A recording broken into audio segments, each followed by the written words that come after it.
Hi, this is Mike from Mike's Unboxing Reviews and How To, and today we're going to look at the updated Freezer 34. Keep watching to find out more.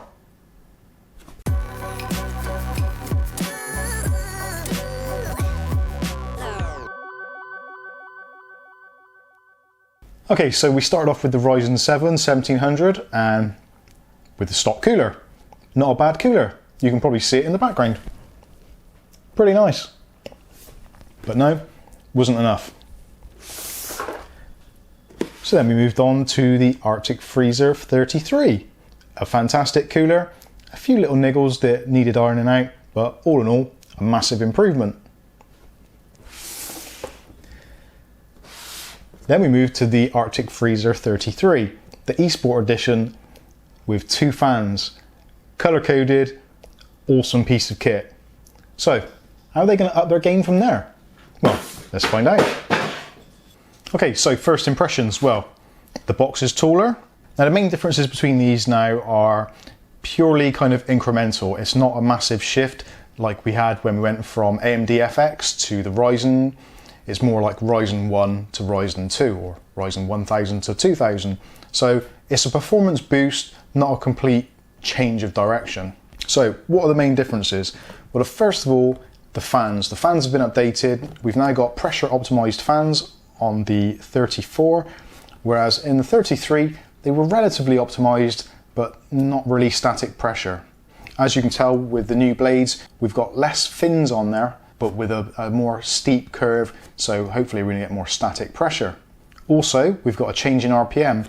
Max RPM on these, 1800 RPMs, and a 0 of 200, whereas with the new Bionix fans, we've now got a 0 to 2100 RPM. So at PWM levels of less than 5%, these will spin down completely, giving you absolute silence. Well, that is if you've got a silent rig. So what other changes have we got? Well, there's a few little changes which I'm hoping are included, which I'm not entirely sure, but it looks like they have been done. First of all is the fin stack. Now the fin stack has got more density. 49 fins on this one against, I think it's about 53, 55 on this one, which we'll check in a minute. Also, the actual heat pipes themselves, the layout's been changed slightly. In the Freezer 33 and the Esports edition, there was a kind of like a rack or a line of where the heat pipes were, whereas now with the 34, they're much more in line with each other to allow better airflow. Another thing which was a bit of a pain for me with the Freezer 33 and the Esports edition was those tiny little foam grommets which were used as spacers to space the fan out from the actual heatsink. They were a real pain for me.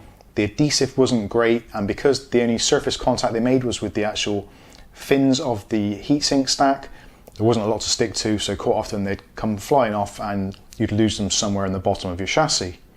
Not great.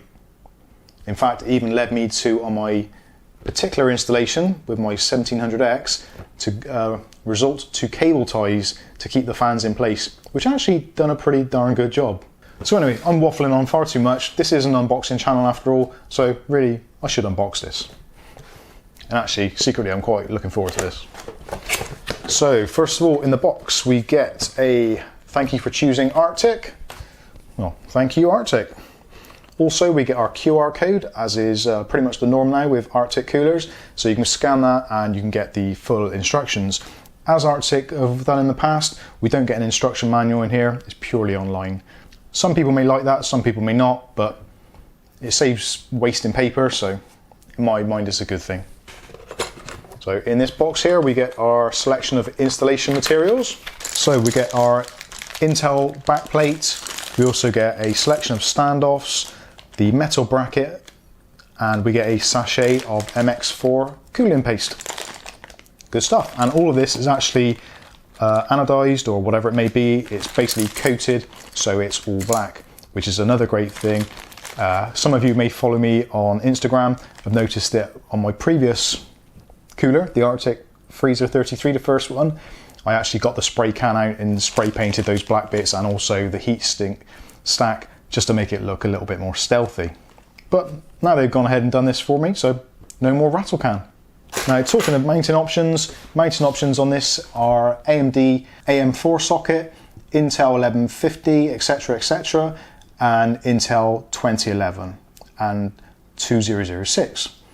All the supplied fixings fit all those brackets. Again, I'll leave the QR code on the screen up here so you can check out for yourself if you've got a QR enabled phone, or I'll leave a link in the description below so you can check out for yourself. So that's the installation kit, that's that out of the way. Now time for the main event. Let's have a look and see what this bad boy is actually like. So there we go. Still absolutely stunning. I really do like the look of this cooler. I don't know what you think about it. The black on white, or the white on black, however you want to look at it, for me is the way to go. It fits in with pretty much any build or installation. You can actually get this in other colours, so there's black and red, which is available at the moment at the time of release. The black and green and the black and yellow are available for pre-order, which you can find in the links below. I'll put links for US, Canada, etc. for Amazon, also in the UK, overclockers and things like that. Plenty of links so you can get one of these if you want to. So let's take a look at what we got. So we've got the new optimised Bionix fans with 5 blades, very steep blades, great for airflow, especially for static pressure to try and get some of the air through. Obviously in a push-pull configuration, so we've got air being pulled in the front and then pushed out the back, or pushed in the front and pulled out the back, however you want to look at it. Another nice thing I've just noticed straight off is on the top of the heatsink is the Arctic logo with writing on it, which is a great thing, because I do get quite a lot of comments on my videos saying which way up should the fan actually be, or the heatsink actually be. On the previous model there was just I don't know, some weird shape on there which made no sense, either up, down, left, right, whatever it was. So to actually have the logo on there does give you a fighting chance of getting this thing set up in the right way. So looking around, we've got the usual sort of setup. So the heat pipes at the bottom, you've got 4 heat pipes and a relatively small surface area for the contact area. But from what they've said from their marketing materials, it is enough for anything up to an 18 core Intel CPU. So although it doesn't reach the outside of the outside of the heat sink or heat shield, it does contact where it matters, and that is in the center around the die. So this is the cabling for the 2 fans. Now again, it's got the PWM sharing technology, or PST I think they call it. So all you need is 1 header on your motherboard. If you have got 2 headers on your motherboard for the CPU fans, no problem, you can just disconnect that. Alternatively, you can also connect up more additional fans to this header and have a kind of daisy chain going on. I probably wouldn't recommend that. It's probably best to have 1 fan connected to the pair of fans connected to your CPU header, and connect up other fans in your chassis to the chassis fan headers. So let's have a look at some of the other parts of this. Now the spring clips themselves look to me as if they are a little bit thicker. Whether that is or not, I'm not entirely sure. My other fan is actually inside the other machine, so I can't verify that. But it does look like the metal spring clips are slightly thicker, which for me is going to be fantastic, because taking these fans in and out of PCs, there was a tendency for these springs to actually come out of the holes, and it was an absolute nightmare to try and get the spring back in, especially at the bottom where it's very difficult to get to, and especially if the fan is actually installed. It's not too bad when you've got it out of the chassis. So let's pop these clips off and see what it's like inside.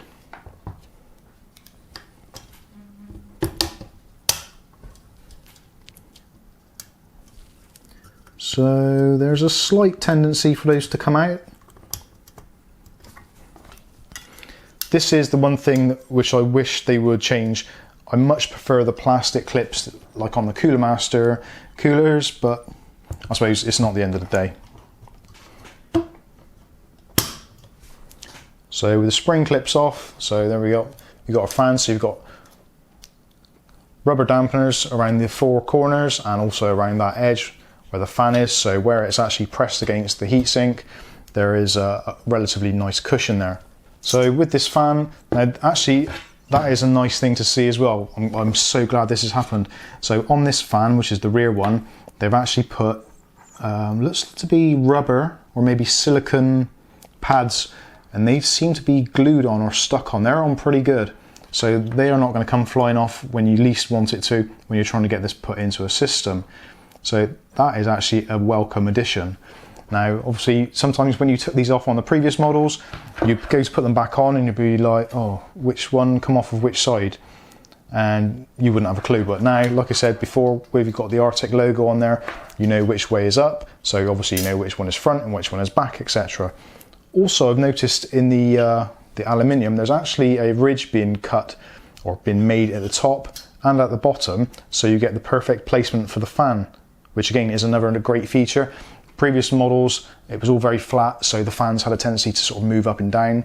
I did actually find with the Freezer 33 eSport that under certain loads, like video editing and rendering, when the fans ramped up, for some reason with the foam pads in there, it was just like the fan must have been slightly offset, and it created like a whistling noise to go through the heatsink, which was really frustrating. But hopefully that is going to be a thing in the past with this particular setup. So all in all, very nice. It's got actually a kind of like almost like a grill effect to it. Very nice indeed. So this CPU cooler is kind of aimed at the enthusiast market. They claim that it's very, very similar in performance to the Noctua NHD15, the classic cooler, and under their testing, roughly about 1 degree out between that temperature. So I've not got the scientific equipment to be able to prove or disprove that, so I'm going to trust what they say. But for me, that's a fantastic improvement. And even on the boxes of these two coolers, they have put there's not a massive difference. It's only a couple of degrees, maybe 3 or 4 degrees difference between the Freezer 33 eSports and the Freezer 34 eSports, or Esports Duo. These naming conventions are really confusing to me. But there's not a massive difference. Like I said before, it is not a massive jump in technology. Ultimately, it's a 120mm stack cooler. There isn't a great deal more that they can do with this.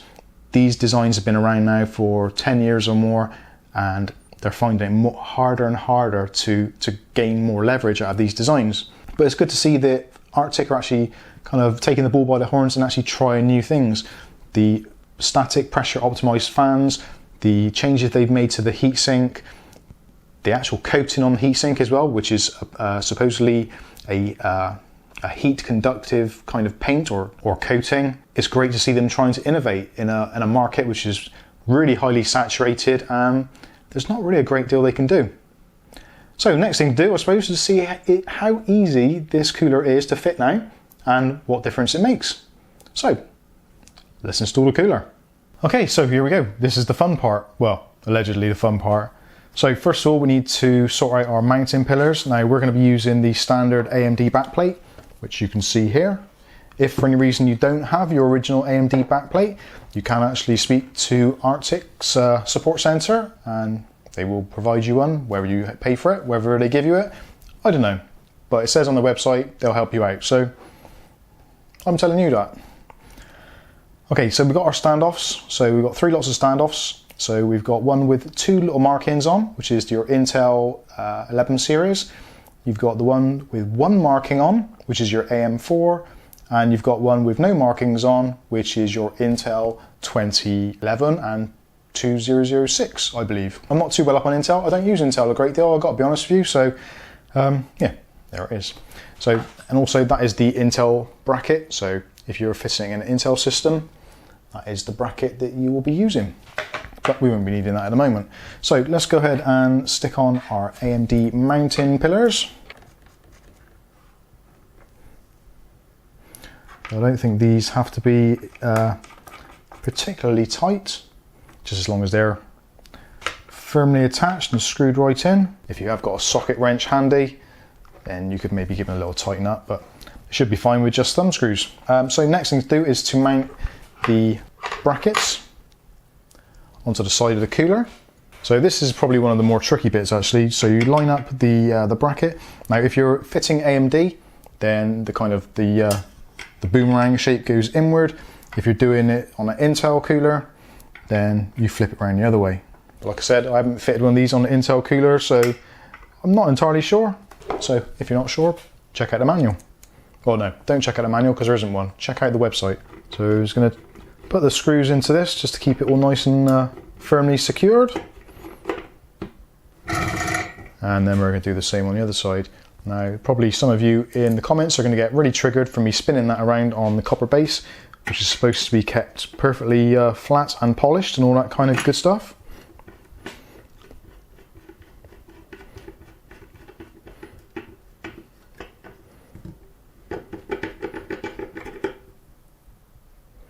Okay, so that's nice and tight. So what we need to do now is to apply the thermal paste. Yeah, the bit you were waiting for, but I suppose I better do the peel.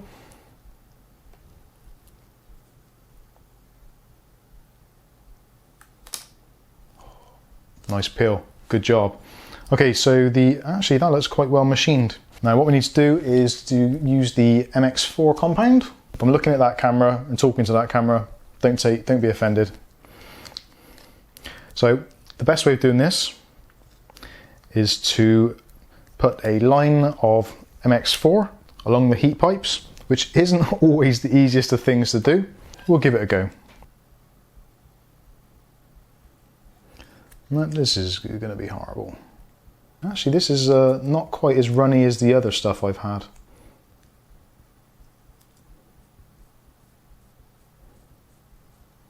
Now, it's entirely possible that I could have done that worse.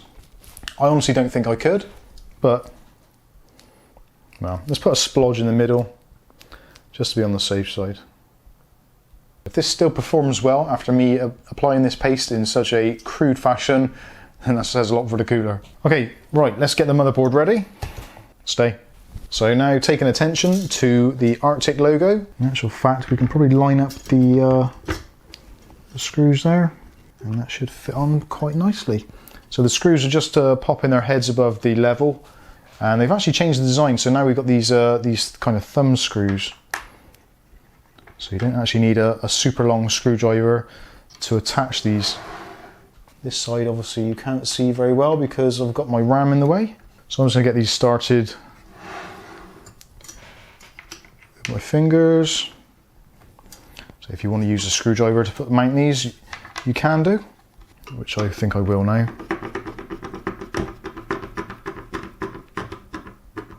Again, like I said previously, it's actually really nice to see all of these screws and mounting brackets being done in the kind of the black. I'm not sure if it's anodized, or I'm not sure what the coating is, but this seems to be quite a nice thick coating. It's actually a lot better than the spray paint job that I did, which came off at the first opportunity. Okay, so there we go. There's our cooler pretty much installed. Looking pretty nice so far. So next thing to do is to attach the fans. So I'm going to go ahead and do the front one first. And the front one is the one that doesn't have the silicone pads on. So this is going to be the real test now, actually, to see if these will clip on nicely and play ball. Let's just line that up. And it clears the RAM, which is a good sign.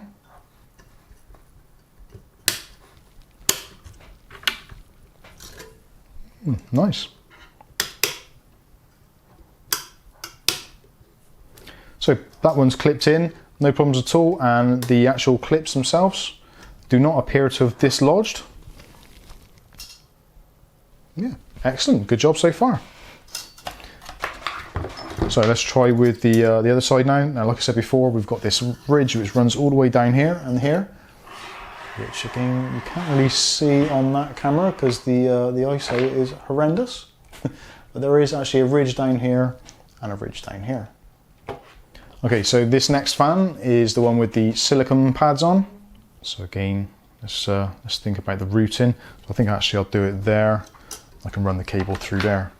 So again, because we've got the those kind of sections on either side, makes it a little bit easier to mount. Although the height is still a little bit tricky, so you have to kind of do it by eye. And that was wrong straight away because that was flipped out. Yeah, this is the bit I mean where it kind of gets a little bit silly because you have to mess around with it and get it to sit firmly. This is something which really we shouldn't be having to do. So like I said, it takes a little bit of tweaking, and I think that has that come out. Yeah, that's not a good fit, I don't think. It doesn't help that I got the cable trapped. I don't think that has come out. I'm going to double check that because I'm not entirely sure that clip is still in. No, it is in, and it doesn't want to actually come out. It does look like it is in actually pretty firmly, but for some reason it just doesn't feel right.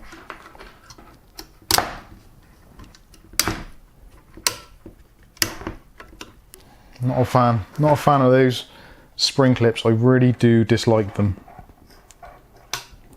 And it doesn't, again, yeah, actually I think one of those springs has come out, or is wanting to come out.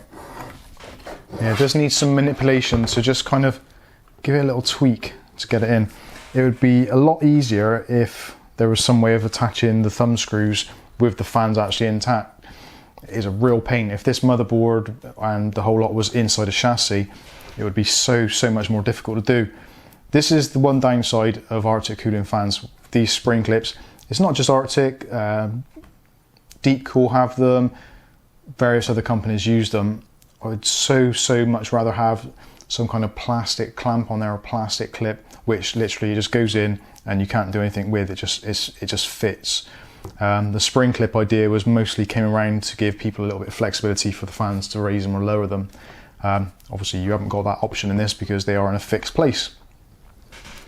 But anyway, there it is. It's installed, and there is actually probably a paper width gap in between the RAM and the cooler. You can see I'm just about to get that in there.